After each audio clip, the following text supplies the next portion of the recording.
بسم اللہ الرحمن الرحیم۔ السلام علیکم ناظرین، بے شک ہم نے قرآن کریم کو لیلۃ القدر یعنی عزت والی اور بابرکت والی رات میں نازل کیا۔ اور آپ کو کیا معلوم کہ لیلۃ القدر کیا ہے؟ لیلۃ القدر 1000 مہینوں سے بھی بہتر ہے۔ اس رات میں فرشتے اور جبرائیل روح امین اپنے رب کے حکم سے ہر حکم کو لے کر اترتے ہیں۔ وہ رات سلامتی والی ہوتی ہے اور طلوع فجر تک۔ ناظرین، لیلۃ القدر کی اہمیت و فضیلت پہ ایک مکمل صورت نازل ہوئی ہے جس سے اس کی فضیلت کا بخوبی اندازہ لگایا جا سکتا ہے۔ ناظرین، آج کے اس ویڈیو کے اندر ہم آپ کو لیلۃ القدر کی فضیلت اور اہمیت کے بارے میں بتائیں گے، اور ساتھ ہی ساتھ ہم آپ کو لیلۃ القدر کا تعین کیسے کریں اور لیلۃ القدر کی علامات کیا ہیں، یہ تمام چیزیں آج کی اس ویڈیو کے اندر ہم آپ کو بتائیں گے۔ ناظرین سے گزارش ہے کہ ویڈیو کو آخر تک سکپ کیے بغیر سنیے گا۔ ناظرین، لیلۃ القدر کی فضیلت میں اللہ تعالیٰ نے ایک مکمل صورت قرآن کریم کے اندر نازل فرمائی۔ اس صورت میں فرمایا گیا شب قدر میں قرآن کا نزول ہوا، یعنی مکمل قرآن لوح محفوظ سے آسمان دنیا پر نازل کیا گیا، جو 23 سالوں میں قلب محمد صلی اللہ علیہ وسلم پر نازل کیا گیا۔ یہ قدر و منزلت والی رات ہے۔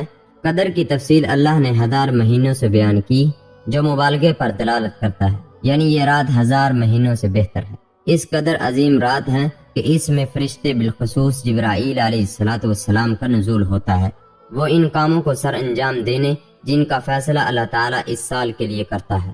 یہ مکمل رات سراپے امن و سلامتی والی ہے۔ مومن بندہ شیطان کے شر سے محفوظ ہو کر رب کی خاص عبادت کرتا ہے۔ اس رات میں سال میں ہونے والی موت و حیات و وسائل حیات کے بارے میں سال بھر کا فیصلہ کیا جاتا ہے۔ اللہ رب العالمین قرآن کریم کے اندر ارشاد فرماتے ہیں، اسی رات میں ہر ایک مضبوط کام کا فیصلہ کیا جاتا ہے۔ لیلۃ القدر میں قیام کا اجر پچھلے سارے گناہوں کا کفارہ ہے۔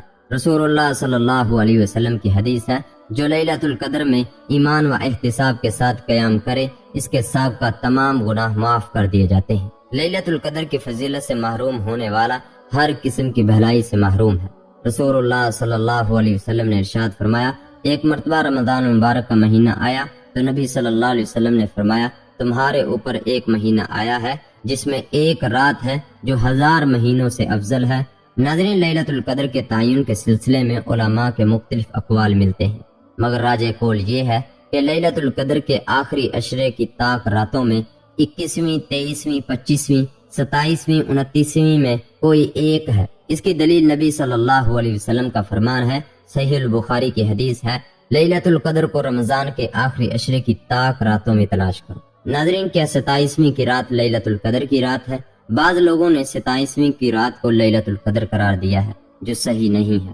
یہ صحیح ہے کہ بعض روایات میں شب قدر 27ویں کی رات بتلایا گیا ہے، مگر 27ویں کو ہی ہمیشہ کے لیے شب قدر قرار دینا غلط ہے۔ اس کی چند وجوہات ہیں۔ پہلی بات، بخاری کی روایات اس موقف کی تردید کرتی ہے جس میں شب قدر کو 5 طاق راتوں میں تلاش کرنے کا حکم دیا گیا ہے۔ صرف 27ویں کی حدیث لے کر فیصلہ کرنا درست نہیں۔ دوسری بات، روایات میں 27ویں کے علاوہ دیگر راتوں کا بھی ذکر ہے۔ صحیحین میں مذکور ہے کہ نبی صلی اللہ علیہ وسلم نے شب قدر پانے کے لیے کبھی پہلے عشرے میں اعتکاف کیا، کبھی درمیانی عشرے میں اعتکاف کیا، تو کبھی آخری عشرے میں، اور آخر میں فرمایا، رسول اللہ صلی اللہ علیہ وسلم کی حدیث ہے صحیح البخاری کے اندر، مجھے وہ رات دکھائی گئی تھی مگر پھر بھلا دیا گیا، لہٰذا اب تم اس رمضان کی آخری طاق راتوں میں تلاش کرو۔ ایک روایات میں رسول اللہ صلی اللہ علیہ وسلم نے فرمایا، جس کو شب قدر کی تلاش کرنی ہو وہ آخری 7 راتوں میں تلاش کر۔ اس کے علاوہ کسی روایات میں 21 کا ذکر ہے، کسی میں 23 کا، کسی میں 25 کا ذکر ہے اور کسی میں 29 کا ذکر ہے۔ ان ساری روایات کو سامنے رکھتے ہوئے عشرہ خیر کے اندر وسعت پائی جاتی ہے۔ اس میں سبھی خیر اور دیگر ساری روایات داخل ہیں۔ اس وجہ سے شب قدر آخری عشرے کی کوئی ایک طاق رات ہے، اور یہی موقف اکثر اہل علم کا ہے۔ جہاں تک 27 کا مسئلہ ہے تو کسی سال 27 کی رات قدر کی رات ہوتی ہے، جیسا کہ کبھی 21ویں اور کبھی 23ویں اور کبھی 25ویں اور کبھی 29ویں۔ اس کی وجہ یہ ہے کہ یہ رات ہر سال آخری عشرے کی 5 طاق راتوں میں سے کسی ایک رات میں منتقل ہوتی رہتی ہے۔ نبی صلی اللہ علیہ وسلم کے فرامین کے علاوہ آپ صلی اللہ علیہ وسلم کا عمل بھی ثابت کرتا ہے۔ لیلۃ القدر آخری عشرے کی کوئی ایک طاق رات ہے۔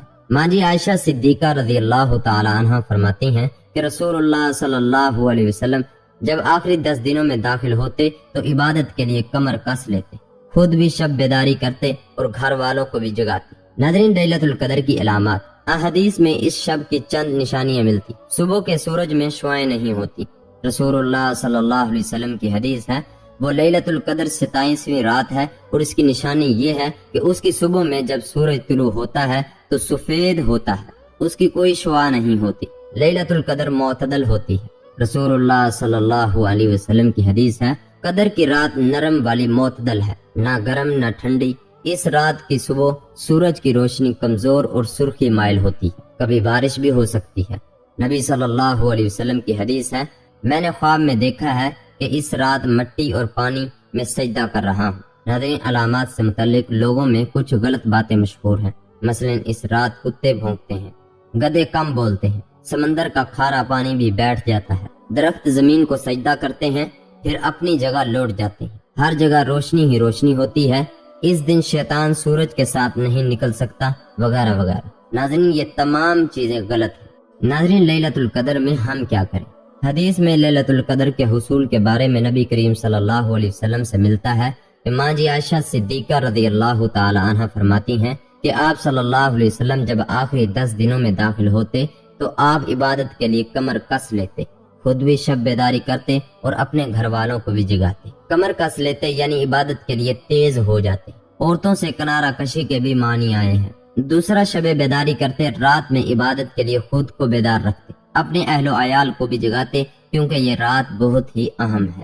ناظرین، خلاصہ کلام یہ ہے کہ شب قدر میں عبادت پہ خوب محنت کریں تاکہ ہم اس کی فضیلت کو پا سکیں۔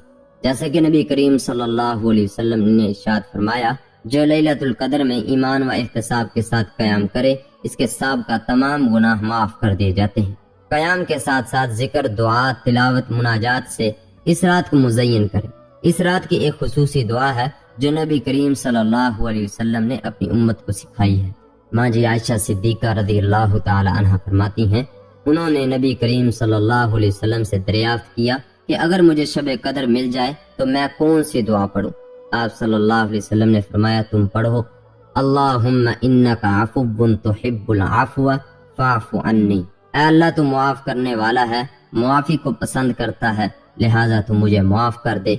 ناظرین، یہ تھی لیلۃ القدر کی فضیلت و اہمیت۔ ناظرین، جو بھی ہم نے بیان کیا قرآن و حدیث کی روشنی میں بیان کیا، بات وہی ہے جو دلیل کے ساتھ کی جائے اور قرآن و حدیث کے اندر موجود ہو۔ ناظرین، ہمیں چاہیے کہ ہم اس پر عمل کریں۔